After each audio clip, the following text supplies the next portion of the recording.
बाबा जी की प्यारी साध संगत जी, एक बार एक संत हुआ करते थे जिनका नाम था बाबा थायरा सिंह जी। वो बहुत भजन सिमरन करने वाले थे। जब वो भजन सिमरन कर रहे थे तो गुरु नानक बाबा जी उनके सामने प्रकट हुए और उनको हुक्म दिया कि जाओ और सिक्खी का प्रचार करो, सारी सिंध की संगत को अमृत वेले से जोड़ो। सिंध जो आज पाकिस्तान में है।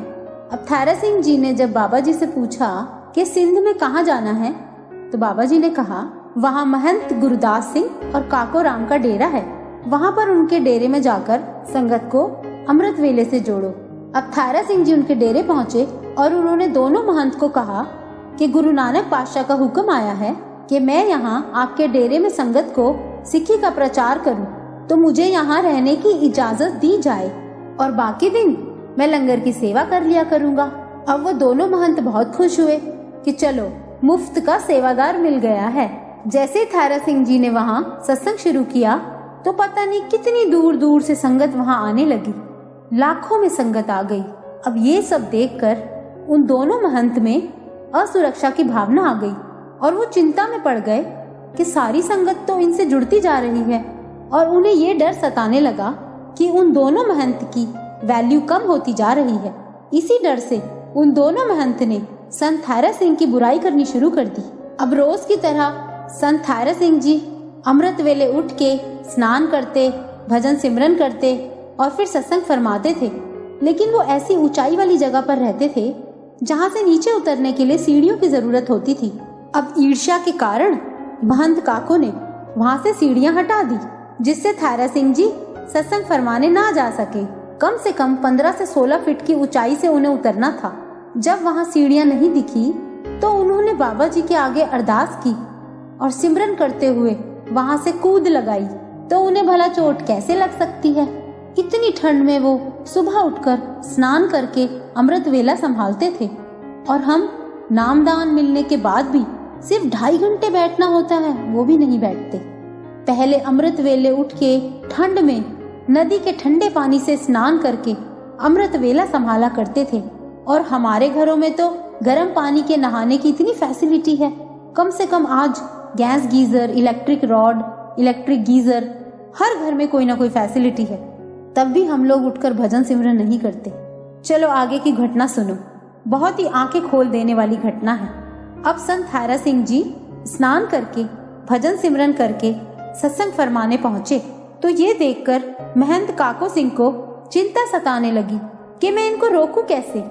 अब ईर्ष्या की हद तो देखो कि महंत काको ने एक बिल्ली को मारकर पंडाल में फेंक दिया और सारी संगत, सारे शहर में खबर फैला दी कि संत थायरा सिंह ने बिल्ली मार दी।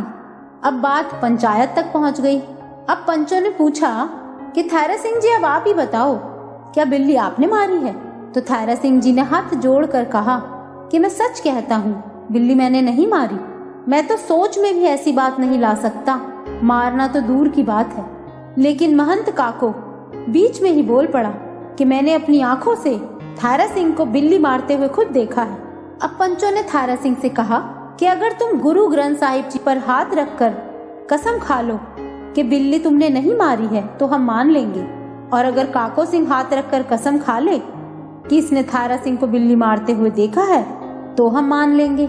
अब ये बात सुनकर संत थायरा सिंह बोले कि मैं ग्रंथ साहिब जी पर हाथ रखकर कसम नहीं खाऊंगा। मेरी बात पर विश्वास है तो मानो, पर मैं गुरु ग्रंथ साहिब जी पर हाथ रखकर कसम नहीं खाऊंगा। अब साथ संगत जी ध्यान से सुनना, ऐसा उन्होंने क्यों कहा?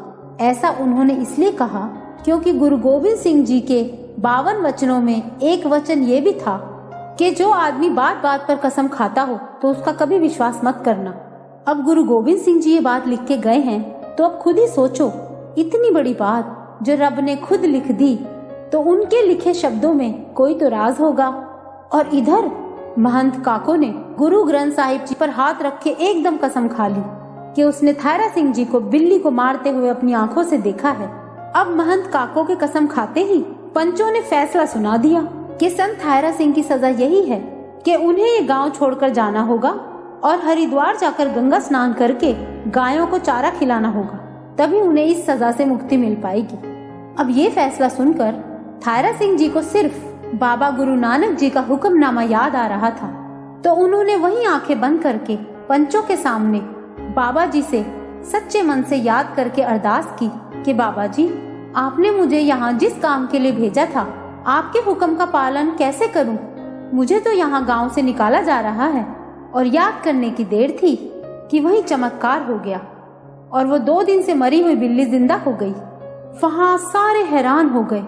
अब बाबा जी के प्यारे सेवादार के लिए तो रब को खुद आना ही पड़ता है। और ये सब नजारा देखते हुए महंत काको भी शर्म के मारे पानी पानी हो गया, क्योंकि उस महंत ने इतने पहुंचे हुए संत की निंदा की तो उसका हिसाब अब उसको देना ही होगा।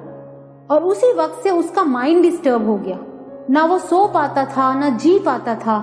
आखिर वो इतना तंग आ गया कि उसने तंग आकर खुदकुशी कर ली। गुरबानी कहती है, संत का निंदक महा अतताई, संत का निंदक खिन टिकन न पाई, संत का निंदक महा हत्यारा, संत का निंदक परमेश्वर मारा। अब खुद ही सोचो, जब आम इंसान की निंदा की कोई माफी नहीं होती तो संतों की निंदा से तो नरकों की भयानक आग का सामना करना पड़ता है। क्या कोई पिता अपने बच्चे को दुखी देख सकता है? अब अगर बच्चा खुद ही नर्क को दावत दे रहा हो तो पिता कैसे देख पाएगा? इसीलिए बाबा जी की प्यारी साध संगत जी, कुछ तरस खा लो अपने पिता पर। कैसे कैसे हमारे माड़े कर्मों से बचाते हैं वो हमें, और हम निंदाएं करने में लगे हुए हैं। तो बाबा जी की प्यारी साध संगत जी, अगर आपको ये वीडियो अच्छा लगा हो तो लाइक ज़रूर करना जी। ये वीडियो ज़्यादा से ज़्यादा शेयर करना, जिससे बाबा जी की प्यारी संगत तक ये बहुत ज़रूरी बातें उन तक पहुंच सके। और इस चैनल को सब्सक्राइब भी ज़रूर करना जी।